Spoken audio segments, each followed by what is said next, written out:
오늘 본문에 보니까 예수님께서 자기의 육체적인 가족 관계를 넘어서서 갑자기 하나님의 뜻을 행할 자는 다 하나님의 자녀라 어머니라 이렇게 새로운 가족 관계, 새로운 가정에 대한 언급을 하셨고요.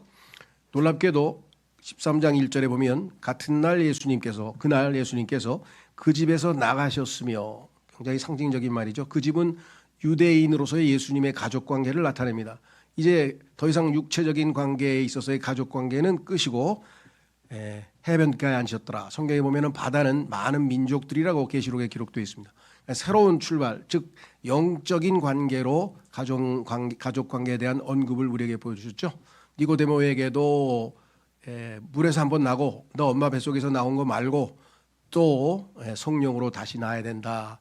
그것도 영적인 관계를 얘기하시는 거죠. 그래서 성경을 읽다 보면 앞뒤가 안 맞는 걸 볼 때는 항상 이게 영적인 문제와 연관이 돼 있구나, 그걸 아셔야 돼요. 그렇죠. 예수님이 한 아들을 우리에게 주셨다 그랬는데 이사야서에, 근데 예수님이 아들이었다가 그 아들의 이름이 아버지라, 영원하신 아버지 하면서 아들이 아버지야? 이건 영적인 관계를 모르는 사람은 헷갈릴 수밖에 없는 것이죠. 아버지와 아들과 성령이 하나라는 사실을 알아야 이게 무슨 말하고 있구나, 이걸 알 수가 있겠죠. 자, 오늘은 영적인 과정에 대해서 좀 말씀을 드리려고 합니다. 가정의 달 5월 마지막 주입니다. 교재로 가시면 오늘은 가정의 구성원인 가족에 대해서 생각해 보려고 합니다. 하나님께서 세우신 세 가지 신성한 제도, 하나님이 직접 세우셨으니까 신성하겠죠. 신성한 제도가 있는데 그것은 첫 번째가 가정입니다. 그래서 창세기 3장에 죄가 들어오기도 전에, 세상에 죄가 들어오기도 전에 이미 하나님께서는 이 아담과 이브를 혼인시키셔서 그들을 통해서 가족을 세우셨죠. 그래서 신성한 제도, 기관, 첫 번째 가정, 그리고 그 창세기 9장에 가서 이제 국가라고 하는, 즉 소위 말하면 오늘날로 치면 정부라고도 할 수 있고 국가 권력을 세우셨습니다. 그리고 나중에 오순절날 교회를 세우셨죠. 그래서 이 세 가지 기관은 신성한 기관인데 마귀가 노리는 것은 이 세 가지입니다. 근데 지금 세 가지를 다 망가뜨려 놨어요. 이 세 가지가 완전히 다 망가뜨려져 가지고 하나님께서 의도하셨던 가정도 다 무너지고, 하나님께서 의도하셨던 가정 보세요. 요즘에 가정이라는 게 원래 최소 2사람 이상 있어야 되잖아요. 최소. 그런데 나 혼자 사는 사람이 우리나라에 뭐 1,000만 명이 넘는다든가, 뭐 1,000만 세, 하여간 지금 제일 많은 세대를 이루고 있는 게 혼자 사는 사람들입니다. 근데 하나님께서는 혼자 사는 게, 남자가 혼자 있는 게 좋지 않다고 하나님이 말씀하셨으니까 가정 혼자 사는 게 세상 사람들이 좋아하는 것처럼 나 혼자 산다가 좋은 게 아닙니다. 그게 성경에서는 분명히 가정에 대해서 하나님께서 굉장히 중요한 언급을 하셨는데, 전 세계적인 경향이죠. 마귀가 이 세상에 트렌드, 월드 스피, 세상적인 영이 작동하게 되면 하나님의 말씀을 거역하는 일들이 벌어질 수밖에 없습니다. 첫 번째가 가정이고요. 두 번째, 그래서 가정도 지금 보면 그냥 좋게 얘기해서 이제 독립이지, 나쁘게 얘기하면 가출이죠. 가출.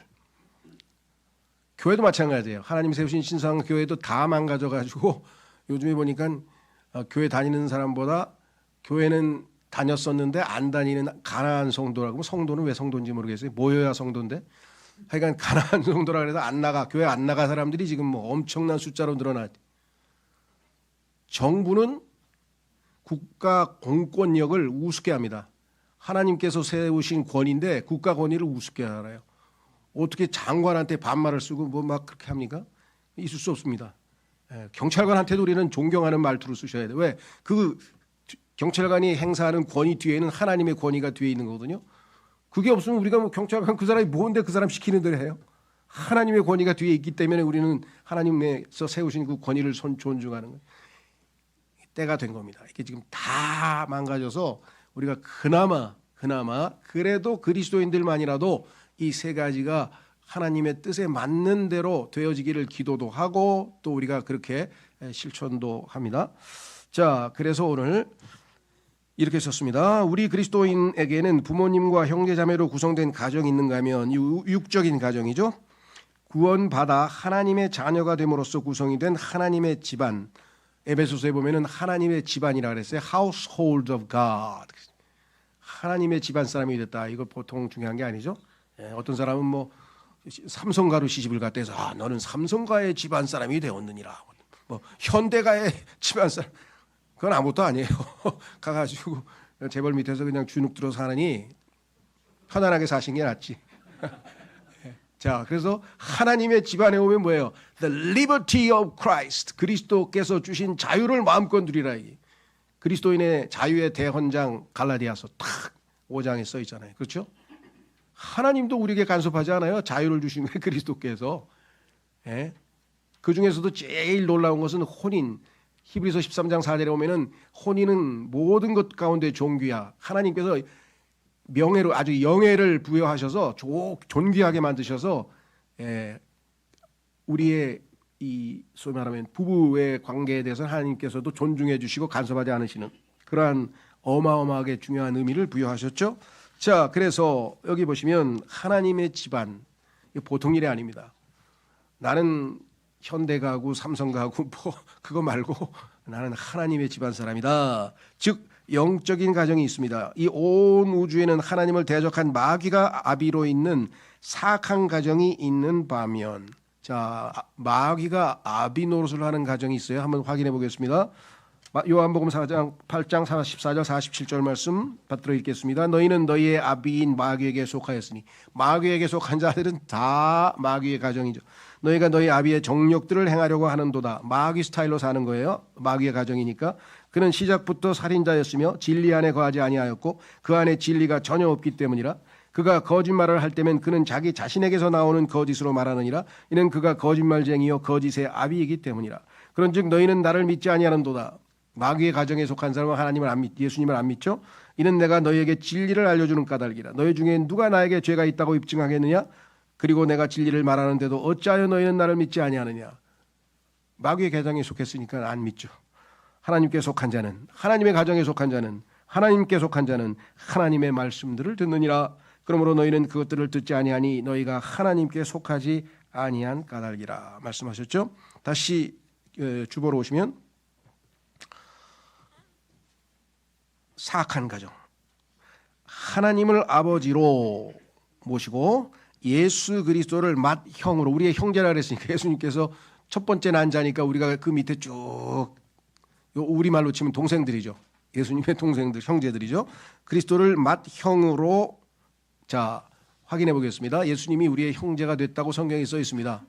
그러니까 어디 가서 주눅 들지 마세요. 너 우리 형이 누군지 아냐?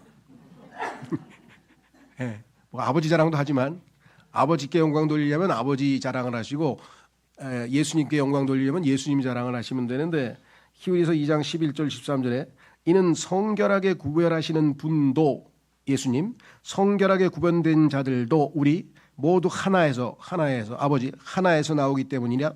이런 까닭에 그분께서는 그들을 형제들이라고 부르는 것을 부끄러워하지 아니하시며, 예수님이 우리를 불쌍해서 그냥 형제로 불러주자가 아니고 예수님이 자신의 생명을 주셔서 우리 안에 예수님과 똑같은 생명이, 하나님의 생명이 있기 때문에 주저없이 우리를 형제라고 부르시는 거죠. 말씀하시기를 제가 당신의 이름을 저의 형제들에게 분명하게 밝히겠으며 제가 교회 한가운데서 당신께 찬송을 부르겠나이다 하시며, 또다시 내가 나의 신뢰를 그분께 두겠노라 하시고 또다시 하나님께서 나에게 주신 자녀들과 나를 보라 하시느니라. 아까 내가 신비하다고 분명 말씀드렸습니다. 가만히 있어봐. 금방 형제라 그랬다가 금방 자녀들이라고 또 하셨네. 왜? 예수님도 이사야서 9장 6절에서 이름이 뭐예요? 영원하신 아버지라 그랬잖아요. 우리는 예수님께 형제들도 되고 자녀들도 되고, 이런 영적인 문제에 대해서 영적으로 이해를 못하면 니고데모처럼 또 다시 태어나요? 엄마 뱃속으로 들어가요? 이런 헛소리를 하는 거예요. 우리 이해가 되죠? 왜? 영적인 세상에 대해서 아무것도 모르니까. 왜? 본성에 속한 사람이잖아. 거듭나지 않은 사람이니까 하나님의 일에 관해서는 알 수가 없어요. 성경은 그냥 뭐 요즘 말로 그냥 하얀 건 종이고 까만 건 글씨고, 성경 읽어도 무슨 소리인지 모르죠. 그렇죠? 아무리 똑똑한 뭐 하버드 대학 나온 사람도 모릅니다. 영적으로 생명인 아버지의 생명을 가진 사람만이, 아버지께 속한 사람만이 아버지의 말씀을 이해할 수가 있습니다. 자, 그래서 맏형으로, 예수님이 형님이에요. 그 다음에 새 예루살렘을 어머니로 모신 가정이 있는 것입니다. 우리의 어머니에 대해서는 계시록 20장 21장을 보시면 새 예루살렘이 얼마나 아름다운 곳인가 성경에 써 있죠. 갈라디아 4장 26절에 써 있습니다. 그러나 위에 있는 예루살렘은, 위에 저 셋째 하늘에 있는 예루살렘은 자유로우니, 노예가 아니야. 하갈의 자녀처럼 우리는 자유의 어머니의 자유로운 자녀들이고 그것은 우리 모두의 어머니라. 이게 성경에 기록되어 있죠. 어떤 사람은 그래요. 야, 너희 그리스도인들은 하나님 아버지만 있고 어머니가 없냐? 그래서 어머니 계셔. 그냥 하늘에 계셔. 네, 한번 보여줄까? 네, 쭉 보여드립니다. 자, 둘째 패러그래프에 가시면, 두 번째 문단으로 가시면, 우리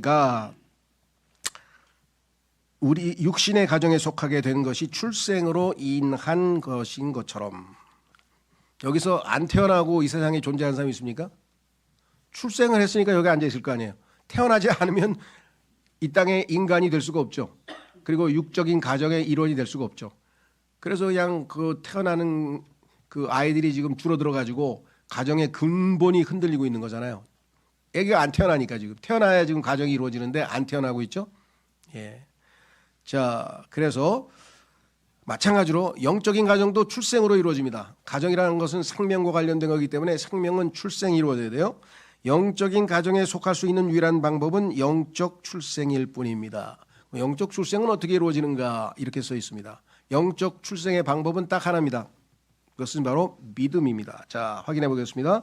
요한복음 1장 12, 13절에 기록되기를, 그러나 그분께서는 그분을 받아들인 자들에게 다 하나님의 아들들이 되는 권능을 주셨으니 곧 그분의 이름을 믿는 자들에게니라.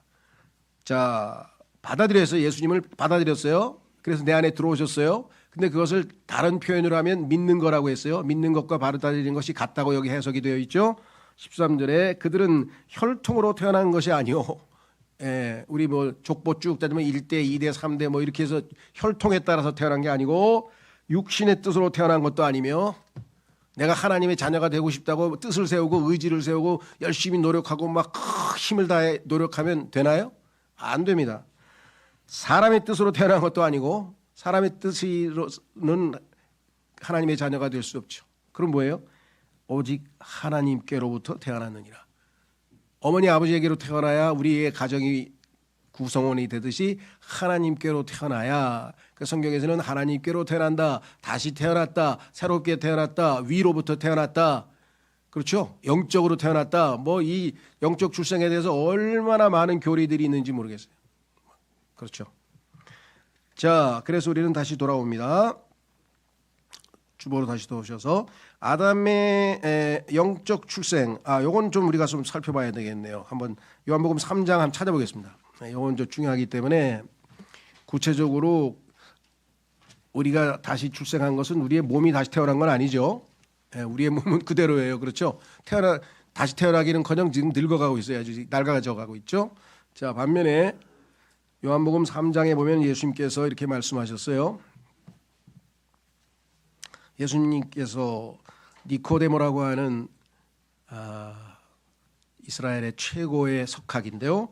이스라엘 최고의 석학이 예수님께 다가와서, 가만히 있어봐, 이 젊은 사람이 보니까 막 하는 일이나 이런 걸 봐서는 하나님이 보내시지 않고는 저런 일을 할 수가 없다 하고 판단이 들어서 이제 찾아와서 이렇게 질문합니다. 질문했더니 뭐라고 했느냐 보세요.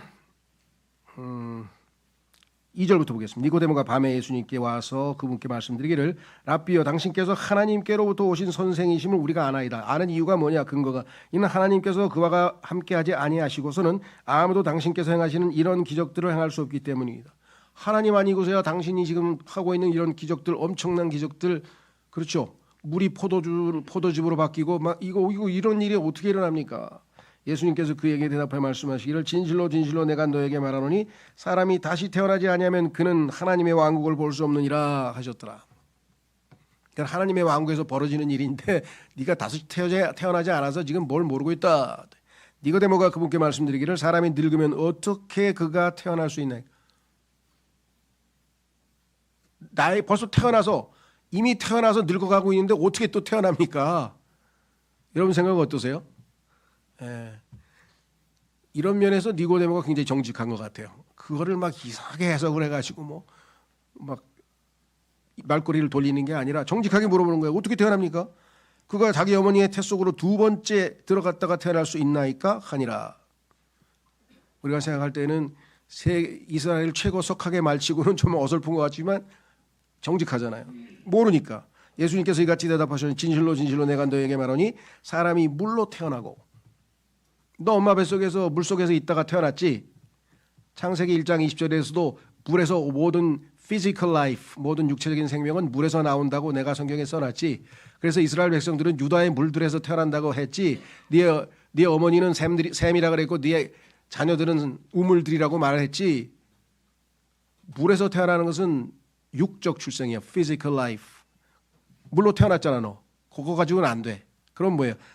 또 again, born again 다시 태어나야 돼요. 어떻게? 성령으로 태어나지 아니하면. 성령으로 태어나지 않으면 그는 하나님의 왕국 안으로 들어갈 수 없느니라. 그러니까 너는 지금 못 들어가고 있는. 육에서 태어난 것은 육이요. 너는 육이야 지금. 육에서 태어났잖아. 너희 아버지 어머니 몸에서 태어났잖아. 엄마 몸에서 태어났잖아. 성령께로 태어나는 것은 영이라. 너의 지금 영은 태어나질 않았어. 그냥 부패된 상태로 타락한 상태로 그대로 있는 거야. 내가 너에게 반드시 너희가 반드시 이 must입니다. 해도 되고 안 해도 되는 게 아니에요. 반드시 다시 태어나야만 하리라 하고 말한 것을 이상히 여기지 말라. 지금 그것을 이상하게 여긴다는 것은 네가 아무것도 모른다는 뜻이다 이 말이죠. 그렇죠? 바람이 그것이 원하는 대로 부나니 바람은 자기가 불고 싶은 대로 부는데 내가 그것의 소리를 들으나 바람 소리는 듣지만 어디서부터 그것이 오는지 또 어디로 그것이 가는지 분간할 수 없느니라. 불긴 부는데 성령께로부터 태어난 모든 자마다 그러하니라.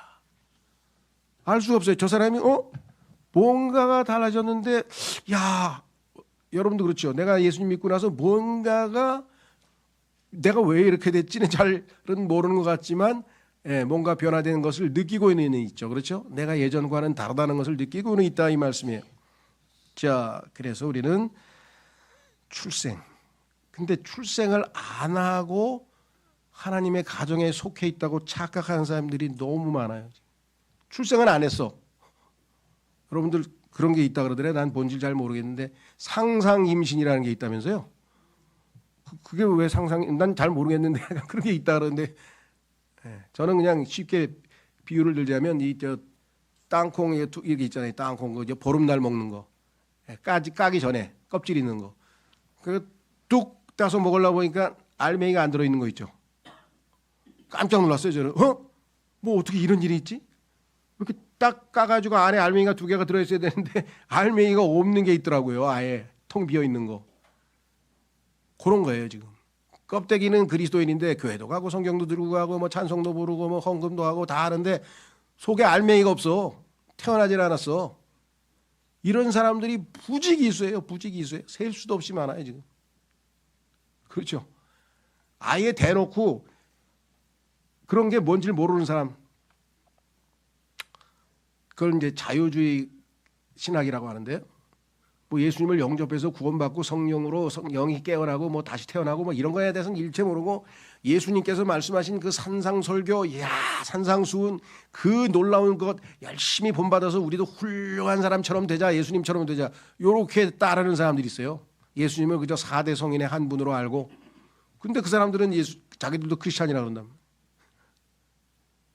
그런 사람이 우리나라에 850만 크리스찬 중에서 최소 절반이에요. 최소 절반. 예수님의 부활도 안 믿고 그거는 예수님의 정신이 우리 안에서 부활한다는 뜻이지 무슨 예수님이 죽었다가 뭐 살아나고 그것도 그런 미신을 믿고 앉았어. 이런 사람이 막 교회에서 설교도 하고 그래요. 난 그런 교회를 다녀봤어요. 그러니까 여러분이 생각하는 거하고 상상 초월하는 뭐 그런 교회 출신들도 많을 거예요. 여기 그런 교회 다니다가 구원도 못 받고 다니다가 이제 구원 받은 분도 많겠는데 지금도 그런 사람들 많습니다. 여기는 우리가 이제 너무 이렇게 은밀하게 우리끼리만 모이니까 잘 몰라서 그렇지 밖에 한번 나가보세요. 전부 다 그런 사람들 투성이에요. 우리는 극소수예요. 아주 극소수. 850만 중에서도 극소수예요. 자, 그래서 이런 사람들이 은연 중에 많아요. 그래서 어떤 사람이 저보다 훨씬 오래전에 교회를 다니고 저보다 훨씬 교회 생활도 오래 하고 주일학교 때부터 막 지금 생각하면 50년 60년 한 사람인데 오늘 제가 충격을 받았습니다. 제 설교를 듣고. 그래서 왜 그러니까 저는 평생에 하나님을 아버지라고 불러본 적이 없어요. 아버지라는 생각이 안 든다는 게 하나님이. 창조주 위대하신 분, 높으신 분 그런 생각은 들어도 내 아버지라는 아유 창조주가 어떻게 내 아버지가 돼? 아 그건 아니지. 생각해 보셨어요? 그런데 우리는 아바 아버지라고 부른다는 거예요. 왜? 아드님의 영이 우리 안에 있기 때문에 그 아드님이 아버지를 부르듯이 우리도 아버지요 하고 부를 수 있다는 거예요. 아들의 영이 우리 안에 없으면 어떻게 우리가 하나님을 아버지라고 부르겠냐 이 말이에요. 출생이 안 돼. 제가 이제 그 뭡니까? 이렇게 설명하다 보면 이제 비유 예화를 듣는데 예화가 30년 전하고 똑같으십니다. 그러면 그래가지고 우리 애들 저기 아내가 주도해가지고 모여가지고 막 흉을 보고 있더라고 지난번에 모여가지고. 근데요 흉 볼 게 없어요. 성경에서 베드로가 나 한 얘기 또 하고 또 기억나게 하고 또 기억나게 하고 왜 반복하지 않고는 안 된다는 게. 그리고 그 예화가 제일 적합하다고 생각돼. 다른 예화는 효과가 없을 것 같아. 예, 그래서 어쩌면 의도적으로 이걸 어디서 배웠느냐? 지난번에 오셨던 이 누굽니까? 사무엘 깁 목사. 그분이 우리 교회 와서 설교했잖아요. 설교하고 예화가 그 전에 20년 전에 한국에서 와서 들었는데 똑같아. 그래서 야 훌륭한 목사가 성경대로 반복하셨구나. 자랑스럽죠. 근데 막 흉을 보더라고. 조금만 참으세요 이제. 예, 그 제가 피터 라크만 목사 교회 가가지고 고난에 관한 아주 감동적인 설교를 들어서 야, 역시 정말 설교가 엄청나구나 하고 그냥 큰 예를 받아가지고 나와서 그 브라이언 도너만 지금 목사죠. 당시 부목사한테 아유 오늘 설교 정말 은혜 너무 마음에 와닿다 해서 3년 전에 하신 거야. 그 말을 하더라고요. 그러니까 자기는 다 알고 있는 설교라는. 그러나 거날 새로운 사람은 얼마나 감동을 받았겠어요. 그렇죠? 예. 그래서 당신은 목사니까 안 잊어버렸지. 대다수의 사람은 3년 전에 했는지 30년에 했는지 뭘 기억이 나. 하나도 기억 안 나는데. 예, 웃으면서 제가 농담 비슷하게 했었습니다. 하여간 중요한 거는 뭐냐. 이 영적 출생을 했느냐 안 했느냐에 대해서 제일 기억나는 예화가 있어요. 그게 뭐냐. 이게 벌써 한 10번 한 것 같은데. 그 중국에 워치만 리라는 분이 있어요. 근데 그분이 마음에 부담이 돼요. 왜냐하면 중국에서 크리스찬 중에서 제일 유명하신 분이 계셔. 존경받는 분이 계신데 이 사람이 보니까 그게 알맹이가 없어. 생명이 없어. 구원받은 그리스도인이 아니야. 그냥 이름만 그리스도인이야.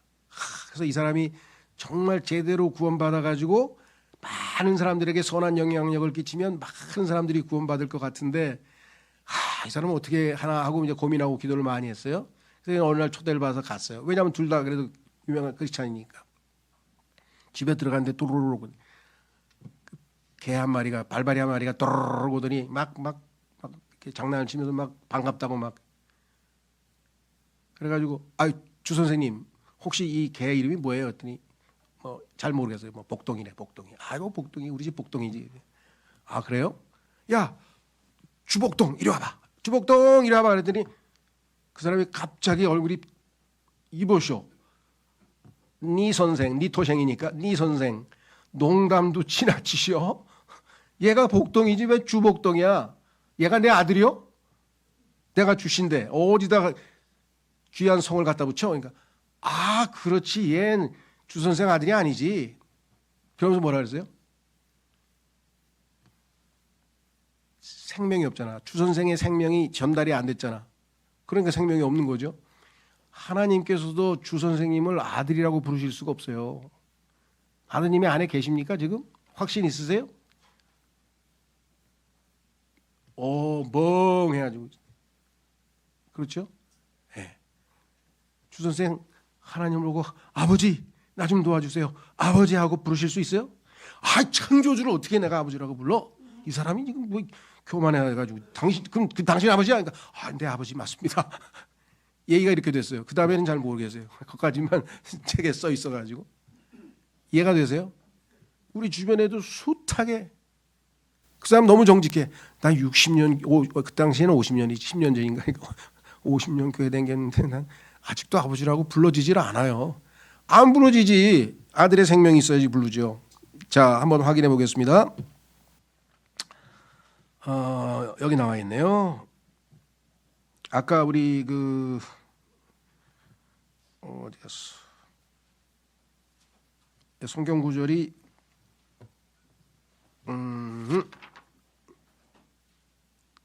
예, 뒤에 넘겨 보십시오. 우리 우선 아까 히브리서 어디까지 읽었죠 우리가? 예, 갈라디아서 4장 26절까지 봤죠? 예, 그다음에 쭉 내려가셔서 요한복음 지금 1장 1, 2절 봤죠? 예, 거기에 보시면 우선 나중에 제가 나오면 곧 찾겠습니다. 거기 보면 뭐라고 나오냐면요. 아들의 영이 우리 안에 있기 때문에 아버지라고 부를 수 있다. 그런 구절은 좀 이따 제가 찾아서 말씀드릴게요. 순서를 제가 잘못 정했네요. 자, 다시 교대로 돌아가셔서 자, 영적 출생에 대해서 분명하게 이해하셨죠? 자, 그래서 지금 성령으로 태어난 것은 우리의 영이라 하겠었습니다. 교재로 다시 돌아가셔서 아담의 후손으로 태어난 모든 사람은 아담의 죄로 인해 자동으로 마귀의 자녀가 되었습니다. 너무나 당연한 거죠. 그러나 죽음의 권능으로 우리를 억압하던 마귀를 십자가의 죽음으로 멸하시고 우리를 건져내신 주님의 은혜로. 자, 보십시오. 히브리서 2장 14, 15절. 히브리서 2장 14, 15절에는 안 써 있나요? 예, 그건 이제 일단 넘어가겠습니다. 예, 그 내용이 그대로 써 있어요. 그러니까 죽음의 권능으로 우리를 억압하던 마귀를 십자가의 죽음으로 멸하시고 우리를 건져내신 주님의 은혜로. 이 내용이 히브리서 2장 14, 15절의 내용이에요. 우리는 예수 그리스도의 형제로 아까 읽었죠? 우리가 형제라고 하나님의 아들로 신분이 바뀌었고 자녀들이라고 했죠? 이에 우리는 하나님을 영적 아버지로 모시게 됩니다. 그게 이제 갈라디아서 4장이에요. 영적 아버지이기 때문에 아들의 영이 있는 사람은 하나님을 아버지라고 부를 수 있다. 확인해 보겠습니다. 갈라디아서 4장 4절 7절에 그러나 그때의 충만함이 이르자 하나님께서 자신의 아들을 파송하셨으니 여자에게서 조성되셨고 율법 아래에서 조성되셨도다. 이는 율법 아래에 있던 자들을 구속하려 하시며 우리로 하여금 아들들로서 입양을 받게 하려 하심이라. 그런즉 너희가 아들들이므로 하나님께서 자신의 아들의 영을 너희의 마음속으로 보내시어 아바 아버지라고 부르짖게 하셨느니라. 아바라고 하는 것은 친근하게 부르는 이름이죠. 영어로 하면 뭐 데디쯤 되는 데디 아빠 아버지라고 부르짖게 하셨느니라. 이런 이유로 너는 더 이상 종이 아니요 오히려 아들이라. 종이면 속박 아래 있는 거죠. 우리는 자유한 아들이라. 그리고 만일 아들이면 그때는 그리스도를 통한 하나님의 상속자니라. 하나님의 영이 아들의 영을 보내신 자들은 다 예수님을 하나님을 아버지라고 부를 수 있다라는 것입니다. 다시 돌아오셔서 히브리서 12장 9절 다시 한번 읽겠습니다. 그러면 우리 아버지도 있고 하늘의 아버지는 어떤 아버지냐 성경에 써 있죠. 우리의 영들의 아버지라고 써 있잖아요. 12장 9절에 히브리서 12장 9절에 더욱이 우리에게 우리를 바로잡았던 우리 육신의 아버지들이 있었으며 우리가 그들을 경외하였거든. 아버지가 야단치면 잘못했습니다. 아버지 말씀대로 하겠습니다 하고 경외를 했잖아요. 그럼 육신의 가정에서도 아버지의 권위를 인정하였거늘 하물며 영들의 아버지께는 우리가 더욱 복종하여 살아야 하지 않겠느냐. 육신보다 훨씬 존귀한 영들의 아버지가 계신데 그분께 우리가 복종하며 사는 게 너무나 당연하지 아니에요. 육신의 아버지의 말들도 우리가 존중해 드리는데 영들의 아버지의 말을 우리가 함부로 대할 수가 있겠느냐 이렇게 얘기를 했죠. 자, 다시 돌아오셔서요. 그 다음에 이제 동시에 우리의 영원한 거처가 될 새 예루살렘이 우리의 어머니가 됩니다. 그랬죠. 아까 우리 읽었습니다.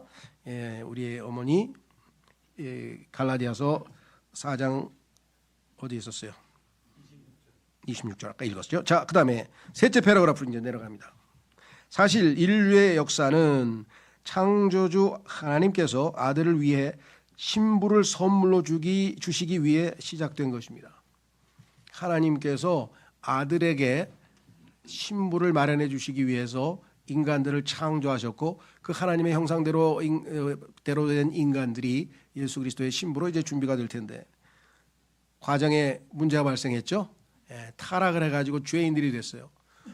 신랑은 순수하시고 거룩하시고 깨끗하신데 신부들이 다 더럽혀져가 죄로 얼룩져가지고 엉망진창이 되어버렸어요. 그래서 하나님께서 구속을 하실 필요가 생기신 거죠. 그래서 이렇게 썼습니다. 영광스러운 신랑의 신부를 택하시려 이 땅에 오신 주 예수 그리스도께서는 죄인들로 신부의 자격을 얻도록 하고자 보배로운 피를 흘리셨습니다. 신랑이신 예수 그리스도께서 예수 그리스도를 예표하는 아담이 잠들고 죽고 성경에 보니까 잠들고 죽고 거기서 아담의 갈비뼈에서 이브가 창조되었듯이 예수 그리스도의 십자가의 죽으심 속에서 그분의 생명을 받아서 주님의 몸된 교회가 생겨나는 것이죠. 자, 그래서 보배로운 피를 흘리셨습니다. 이 피로 정결케 된 자들은 정결한 처녀로 정결한 처녀라고 성경에 써 있죠. 신랑과 정혼하게 되어 정혼 뭐 일종의 약혼 같은 거겠죠. 자, 기록하기를 고린도후서 11장 2절에 사도 바울이 복음을 전했을 때 그 복음을 전한 목적이 뭐냐? 예수님께 우리를 정혼시키려고.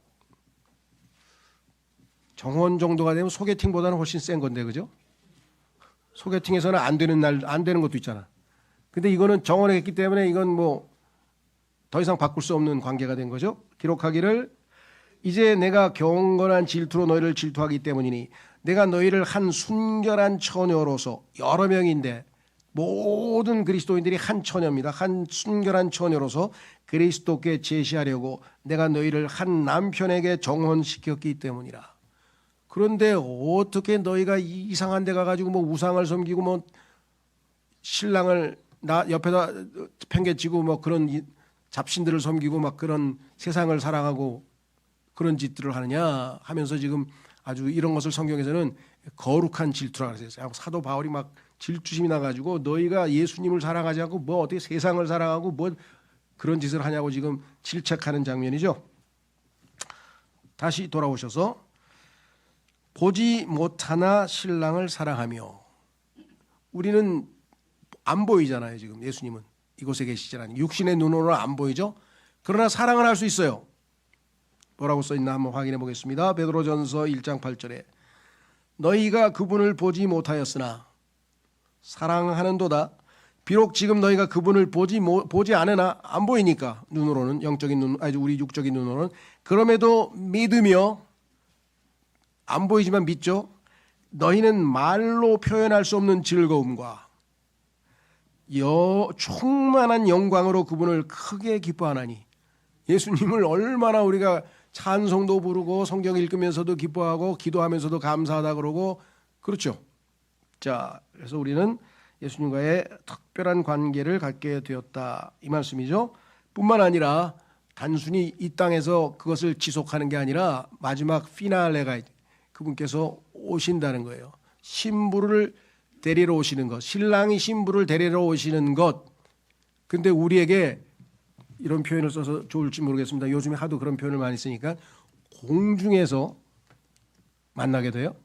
그러면 어떻게 되는 겁니까? 우리는 공짜로 우주 여행을 하는 거예요.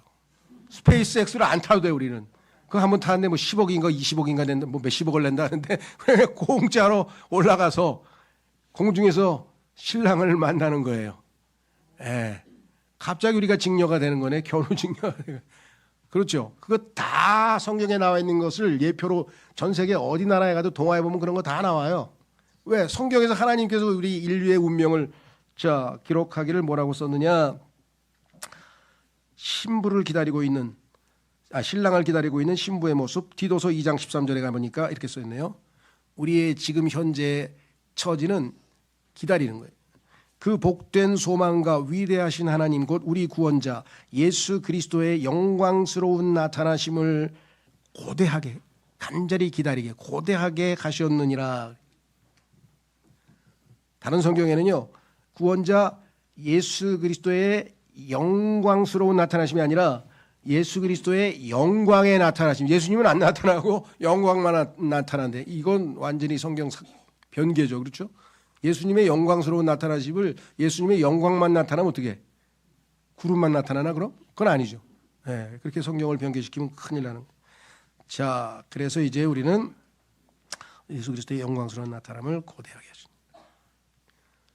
그래서 우리 그리스도인들은 기다리는 인생이에요. 기다리는 인생. 왜 오실 분이 계시잖아 우리에게는. 그렇죠? 예. 이 세상 사람들은 마지막에 뭐예요? 그냥 이 관이잖아. 관 속으로 들어가는 거잖아. 우린 거기서 끝나는 게 아니고 오실 분 신랑을 만나는 거죠. 그렇죠? 예. 어떤 제가 아는 가까운 목사님 한 분이 김영재님, 제 인생은 기다리는 인생입니다. 내 아내를 만나고 나서부터 그냥 기다리는 거예요. 마냥. 왜 그럴까요? 네, 어디를 갈라 그래도 한참 걸리잖아요. 밖에 나가서 그냥 기다려도 안 나오고, 마트에 한번 들어가면 기다려도 안 나오고. 그렇잖아요. 그죠? 그래서 주님을 기다리세요. 그 순간 잊어버리고 자매님 언젠가 나올 거니까. 네, 농담 비슷하게 했는데. 지난번에 오셨던 사무엘 김 목사님 그러더라고. 자기 평생에 자기 아내가 너무너무 훌륭한데 수없이 똑같은 거짓말을 반복한다는 거예요. 몇십 년 동안. 그게 뭐냐니까 마트에 들어가서 5분만 기다려. 항상 동그라미 하나 더 친대. 50분을 기다려야지 나온다는 거예요. 그래서 하나님이 나보고 기도하고 성경 읽으라는구나. 그래서 차에서 열심히 자기가 성경 엄청 읽었다 그러더라고요. 거의 이틀에 한 번은 마트 갈 건데 50분씩 계속 기다려보세요. 얼마나 성경을 읽었는가. 예. 자, 그래서 우리 다시 돌아오십니다. 오순절 성령 강림으로부터 성령께서는 신부를 초청하는 놀라운 사역을 지속하고 있습니다. 계속 신부에 참여하라고 한 지체가 돼. 예수님을 영접하면 신부가 되는 거예요. 창세기 24장 보세요. 아브라함이 아버지 하나님을 예표하는 아브라함이 엘리에셀 성령을 예표하는 엘리에셀을 보내가지고 이삭 그리스도를 예표하는 이삭의 신부를 구하려 보내잖아요. 그게 지금 하나님께서 성령을 통해서 하시는 일이에요. 결국은 최종적인 목적은 뭡니까? 신부가 완성이 되면 어린 양의 혼인식으로서 어린 양의 혼인식은 시편 45편 지난번에도 한번 말씀드린 것처럼 결혼식이 끝난 왕이 이 지상에 왕으로 내려오시기 위해서 늠름한 모습을 보이는 게 7절까지고요. 왕부터 보여주고 그다음에 이제 신부의 모습, 결혼식의 모습은 8절부터 나머지. 그래서 사랑들의 노래라고 불려진 시편이고요. 계시록 19장 7절에서 9절을 보시면 혼인식에 대해서 직접 언급되어 있습니다. 우리가 반가워하고 크게 기뻐하며 그분께 종기를 돌리자. 이는 어린 양의 혼인잔치가 이르렀고 그분의 아내가 그녀 자신을 준비하였기 때문이라. 그리스도의 신부가 완성이 됐어요. 그리고 그녀가 정결하고 희고 고운 암화포를 차려 입혀지도록 그녀에게 허락되었도다. 이는 고운 암화포가 성도들의 의이기 때문이라. 이 땅에서 우리가 주님을 위해서 한 그 의로운 모든 것들이 이제 암화포로 완성이 돼서 입혀졌죠. 그리고 그가 나에게 말하기를 어린 양의 혼인 만찬에 부르심을 받은 자들은 복되도다라고 기록하라 하니라. 그러고 나서 그가 나에게 말하기를 이것들은 하나님께서 진실되이 하신 말씀들이라 하니라. 그래서 결국은 영적인 가정이 완성이 됩니다. 그렇죠? 예, 그래서 성경의 아가서 6장에 가면은 이 아까 했던 하나님의 모든 가족들이 명단이 나오고요. 시편 45편에도 명단이 나와요. 그래서 명단을 다 이렇게 조합해 보니까 신랑 빼고 7가지 그룹, 7개의 그룹이죠. 신부서부터 쫙. 그래서 이제 영적인 가정은 완성이 될 것입니다. 하나님께서 이루실 일이죠. 이 땅에서 영적인 가정의 일원이 된 자들은 이 가정의 모형으로서, 그 가정이 진짜 가정이고요. 이 땅에 있는 가정은 모형이죠. 모형으로서의 육신의 가정도 잘 살필 책임이 있고 이것이야말로 신앙생활의 첫 열매여야 합니다. 시간이 없어서 찾진 않겠습니다. 골로새서 3장에 보면은 하나님께서 뭐라고 얘기하느냐, 그리스도인이 되고 나면 이제 새롭게 인간관계가 펼쳐져요. 말씀하셨잖아요. 하나님께서 내 주 하나님을 마음과 혼과 생각과 힘을 다하여 사랑하라. 첫째. 두 번째, 내 이웃은 나 말고 나는 모든 동료 인간들을 내 이웃을 내 자신과 같이 사랑하라. 그런데 나 말고 다른 인간들, 나 이외의 다른 인간들은 제일 중요한 게 뭐냐? 하나님께서 순서대로 말씀하십니다. 아내들아. 아내이신 분은 굉장히 영광스러운 거예요. 하나님에서 제일 먼저 부르신 거예요. 아내들아. 서양 사람들은 그래서 이게 여기에서 나온 게 뭐야? Lady first라고 하는 문화가 있어요. Lady first. 왜? 하나님께서 아내들아 먼저 불렀기 때문에. 그 다음에 남편들아. 그 다음에 뭐예요? 아비들아가 아니고 자녀들아가 그 다음이에요. 그 다음에 아비들아, 아버지들아. 그렇죠. 그래서 부부관계가 하나님께서 제일 중요시 여기는 거예요. 신랑 신부 그럼 제일 중요한 게 두 사람 관계죠. 그렇죠. 그 다음에는 뭐예요? 이제 낳은 자녀들이죠. 아버지와 자녀들과의 관계죠. 그 다음에는 뭐예요? 이제 나 이외의 이웃 사람들, 우리 집 가정 말고 다른 사람들. 그 중에서도 자기가 일하는 곳에서 자기에게 월급 주는 사람들. 그래서 상사, 직장 상사 또는 뭐 그런 관계에서 어떤 자세를 취해야 되느냐 말씀하시고, 마지막은 뭐예요? 이제 소위 말하는 친구들, 세상 사람들, 안 믿는 사람들 중에서도 우리가 사귀는 사람 있잖아요. 직장 동료도 있고 고등학교 동창도 있고 대학 동창도 있고 뭐마다 있잖아요. 그죠? 이 순서대로 하나님께서 우선순위를 정해놓으신 거예요. 그러니까 뭐 사업, 뭐 돈 벌고 그다음에 친구들하고의 뭐 관계, 뭐 사업 관계, 비즈니스 뭐 이런 편서 가정을 소홀히 했다. 요건 잘못된 거죠. 당연히 잘못된 거죠. 그렇죠? 그다음에 그냥 뭐 자식들한테 막 신경 쓴다 해가지고 남편, 우리나라에서 가정이 무너지는 것 중에 첫 번째가 뭐냐면요. 여자들의 잘못은 아니에요. 그렇지만 여자분들이 그러니까 어머니들이 아버지는 안중에 없고 전부 다 자식 돌보는데 올인을 하는 거예요. 올인. 그 남편은 오면 뭐해 집에 와가지고 아무것도 할 일이 없는 거예요. 왜? 아내가 관심을 기우질 않으니까. 삥똥 그럼 왔어 한마디도 안 해. 그냥 뭐 왔나 보다 그러고. 그럼 뭐 합니까? 예, 건전한 사람은 그래도 뭐 골프라도 치고 뭐 건전하게 뭐 독서라든 그렇지만 이거 집에 일찍 가봐야 뭐 할 일이 없네. 그러다가 뭐 빙빙 돌다가 뭐예요? 그 뻔한 짓을 할 거 아니에요. 술집에 가지고 뭐라 그 가족을 하나님의 순서대로 부부관계가 굉장히 친밀해야 돼요. 부모 자식 간보다 더 중요하다고 하나님께서 성경에서 얘기를 했는데 이게 우리 문화에는 없어. 서양 문화에는 좀 있죠, 그죠? 네. 어쨌거나 그리스도인이라면 그 순서를 잘 지켜야 돼요. 부부관계, 두 번째 부모 자식 관계, 그 다음에 직장에서 나에게 일거리를 줘서 내가 윗사람, 나의 윗사람, 그렇죠? 그 다음에 뭐예요? 친구들 아니면 뭐 안 믿는 사람들 뭐 이런. 그래서 사회생활 때문에 직장생활 때문에 비즈니스 때문에 뭐 가정을 망가뜨리는 사람들은 그건 예견된 참사예요. 왜? 성경에 하나님께서 정해주신 순서대로 안 했다는 거죠. 자, 그 다음에 구원받은 성도에게 가족관계의 올바른 정립은 매우 중요합니다. 기록되기를 디모데전서 5장 4절 8절에 보시면 만일 어떤 과부에게 자식들이나 손주들이 있다면 그들이 먼저 집에서 효를 보이고 그들의 부모에게 보온하는 것을 배우게 하라. 이는 그것이 하나님 앞에 선하며 기꺼이 받으실 만한 것이기 때문이라. 우리가 요즘에는 자녀들이 모르겠어요. 부모들은 뭐 좀 돌보나요? 우리나라도 예전에 유교적 그게 좀 강했을 때에는 많이 돌봤는데 요즘에는 그걸 안 한다면서요. 그래가지고 그냥 그 나이 드신 분들이 다 모여가지고 야 자식들에게 돈 절대로 물려주지 마. 너 나중에 굶어 죽어. 그런다 그러더라고요 요즘에. 안 물려주고 어떻게 합니까? 뭐라 그러나 무슨 주택담보인가 뭐라 해야 그냥 은행에다 막 그거 돈 나오는 거 있잖아요. 집을 담보로 해서 그런 거가 제도가 만들어진 거 왜? 죽어라고 자식들 보양해준 자식들이 안 해주잖아요. 네. 근데 성경에는 뭐라고 썼어요?